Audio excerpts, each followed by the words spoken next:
Uma publicação do ex-deputado Jean Willis ontem causou alvoroço nas redes sociais e eu quero ler para vocês aqui e pensarmos algumas coisas depois, até porque surgiram aí algumas acusações de intolerância religiosa. Vamos ler juntos aqui e pensar. Diz aqui Jean Willis: acabo de mandar uma real para um taxista. Quando entrei em seu carro, ele aumentou o rádio com um programa proselitista neopentecostal. Pedi que desligasse. Ele relutou em silêncio uns 10 segundos. Repetiu o pedido e então ele desligou. Mas por quê? Ele me perguntou. Porque eu não sou evangélico. Aqui o Jean Willis respondendo, né? E porque acho esse proselitismo de vocês desrespeitoso e arrogante. Nós somos um país com muitas religiões e com pessoas ateias. Não somos obrigados a ouvir pregações e exorcismos em rádios de sua religião, quando estamos pagando pelo seu serviço. Quando o senhor estiver só no carro, o senhor ouve sua pregação. Quando entrar um passageiro, tenha a educação de ao menos perguntar se ele quer ou não ouvir essa pregação gritada ou prefere ouvir música. Isto é viver em democracia e respeitar o direito do outro. Respondi firme e pacientemente. Ah, mas é a palavra, ele me disse. E eu respondi, palavra imposta é tortura, meu senhor. E a única palavra que me interessa agora é silêncio. Estamos em silêncio desde então, que chatice.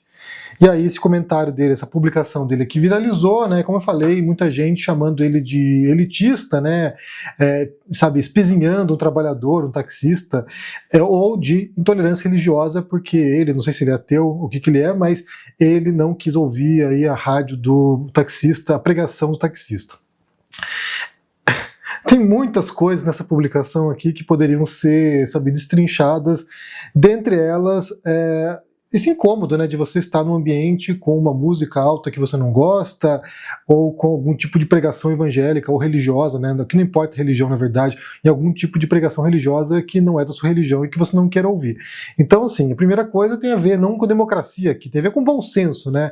Bom senso de você respeitar o espaço do outro. Isso inclui também de ele não ser obrigado a ouvir o que ele não quer. É claro que a gente sabe, aqui parece ser uma lei do universo, que quanto pior é a música, pelo menos pra gente, né, mais alto as pessoas costumam ouvir. Então, assim, você não gosta de algum estilo musical, seja, sei lá, funk, sertanejo, pagode, sei lá o que for, parece que as pessoas que gostam dessa música ouvem mais alto do que você toleraria.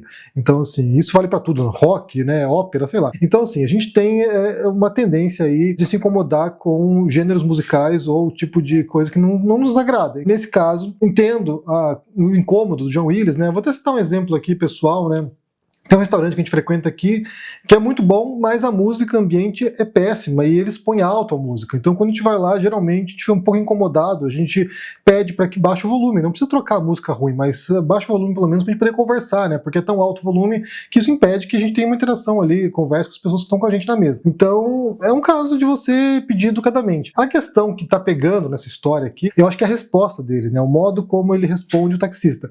E aqui a gente vai supor que não seja uma fanfic isso aqui, né? Que não seja um texto inventado porque o Jean Willis fez aqui para lacrar na internet. Vamos supor que ele realmente fez esse monólogo, uma coisa rara de acontecer quando você está com outras pessoas, né, de você falar por, sei lá, 2, 3 minutos de maneira ininterrupta, né, sem a pessoa se incomodar ou tentar interromper você no meio. Então, vamos supor que isso seja real, né, parece até um monólogo, sei lá, do Dostoiévski, dos textos do Dostoiévski. Mas vamos supor que isso tenha acontecido de fato, né, não seja uma invenção do Jean Willis.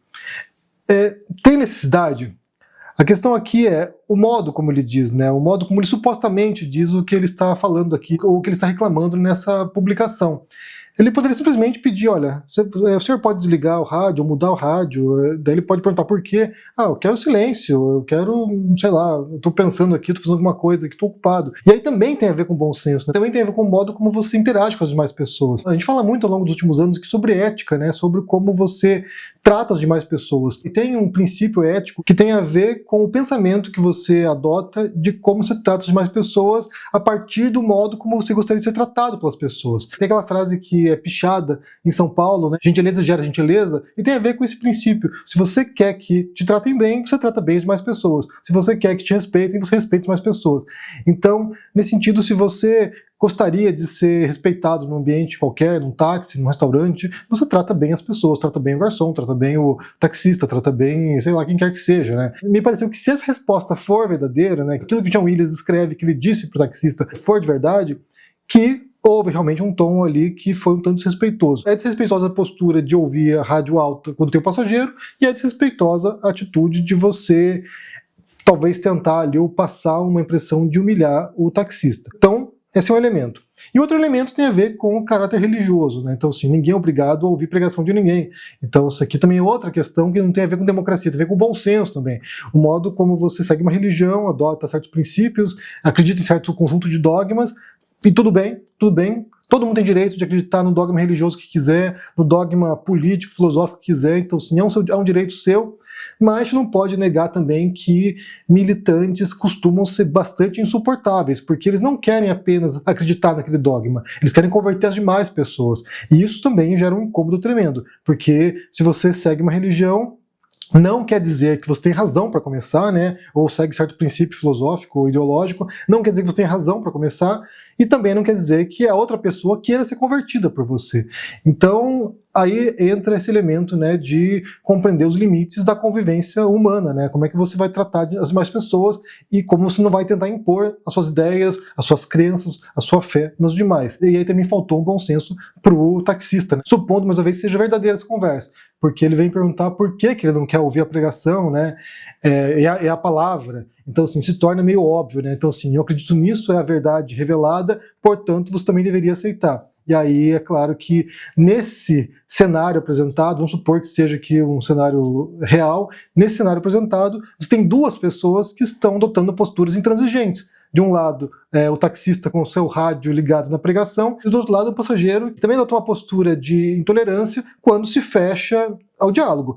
E aqui é importante pensar numa coisa, né? Há muitos artigos que expõem isso, que tem a ver com o modo como você lida com as ideias divergentes, ou com as crenças divergentes, ou com as posturas de outras pessoas, né? E geralmente o que acontece é que a gente pensa, né, que se a gente apresentar para as pessoas a verdade, os fatos, as evidências, aquilo que é incontestável sobre o mundo, que pela força das evidências a outra pessoa será convencida e mudará sua posição. Inclusive, quando a gente fala de debate aqui, de argumentação racional, né, como por exemplo no meu livro lá sobre debates, como vencer o debate da razão, supostamente no debate racional, os dois participantes eles estão abertos ao diálogo, eles estão abertos àquilo que o outro vai dizer, e uma vez que seja coerente, seja bem estruturada a argumentação, que seja, sabe, plausível e robusta, você seria convencido pela outra pessoa. E é claro que a gente sabe que isso raramente acontece, né? Raramente você vai ver um debate no qual um dos debatedores vai virar para o outro e falar: olha, de fato você tem razão e eu estava errado.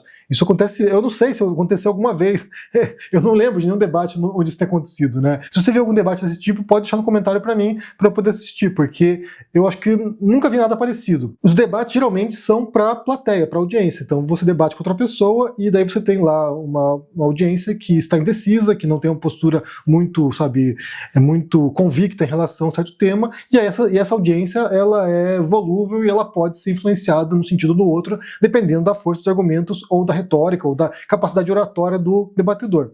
Então, você raramente convence outra pessoa de alguma coisa. O que costuma acontecer é o contrário, é o efeito inverso, né? Quando você tenta converter alguém que não quer ser convertida, quando você tenta convencer alguém que tem já uma convicção fechada, o que acontece é um reforço da convicção, um reforço da crença. A pessoa fica mais inflexível em relação ao que ela acredita. Tem um documentário que mostra isso, que é sobre Terra plana, que se não me engano se chama em inglês Beyond the Curve, ou Behind the Curve. Uma psicóloga fala sobre isso e explica como está esse processo. Então, assim, se você tentar forçar outra pessoa a acreditar numa coisa que ela não quer acreditar, isso tende a reforçar as convicções que ela já possui anteriormente. O que significa? Que é muito difícil você desmontar certos dogmas. O fato é que nem sequer a gente precisa desmontar esses dogmas muitas vezes, né? As pessoas têm o direito de acreditar no que elas quiserem.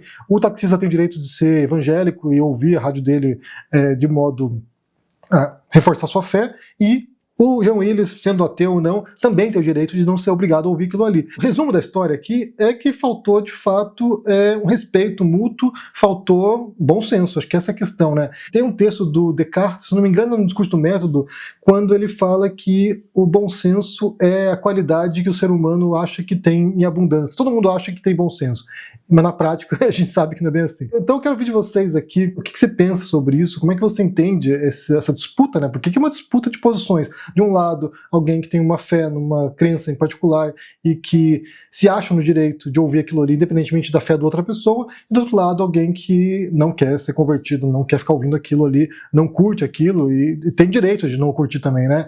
Como é que você entende isso? Como é que você entende a reação das pessoas também a essa publicação de Jean Willis?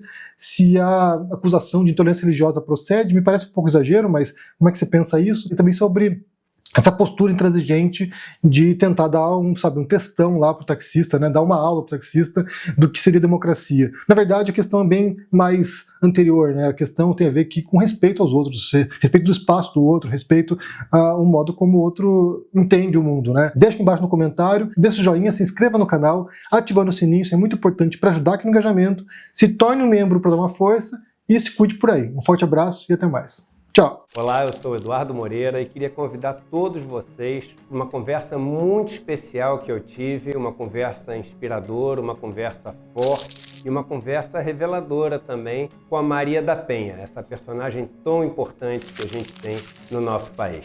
Olá, eu sou a Maria da Penha e estou convidando você para assistir um papo muito legal que eu tive com o Eduardo Moreira, do ICL. Conto com vocês nessa conversa.